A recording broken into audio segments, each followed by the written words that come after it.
Pangestuku tampanono lho pundi nggo jimat paripe. Ponokan Bagong Madhararja sapraptamu. Mengetunipun sinuwun Prabu Baladewa Wilujeng. Bekti kula konjo nggih pun. Yo, tak tampa pangestuku tampanono. Nun nggih sanget anggen kawula ndadosaken jimat paripe. Wah, kowe kami sosolan lambene ra. Putra kandhung Pulung Madhararja sapraptamu. Pangestunipun Ndara Sencaki Wilujeng bekti kula nggih Den. Ya Petruk tak tampa prayogakno. Nun inggih Bagong. Nun. Padha Kandhiraja sapraptamu. Pinayunganing kawidadan ring Sambikala Ndara Setyaki. Bekti kula kunjuk Ndara Setyaki.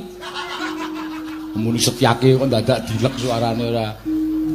Ya Bagong tak tampa pangestuku tampanono. Kula pundi nggo jimat paripe ning pasantosan. Petruk Raharja Petruk. Ndara-pati Udawa. Iya. Wilujeng Den bekti kula kunjung Ndara. Ya, tak tampa. Pangestuku tampanono. Nun inggih Bagong Madhararja Bagong. Ndara Udawa. Ya. Wilujeng Den. Ya Bagong suwirane nggon aku kowe. Nggih, sibuk.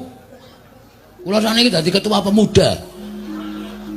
Ketua pemuda kok wis bantongan kaya ngono. Sesuk nek wonten wektu sing mirunggan kula tak nyelake nggih. Iya, iya. Pun panen apa? Wis. Napa? Tela. Wah, cocok kuwi dibakar kari gagange.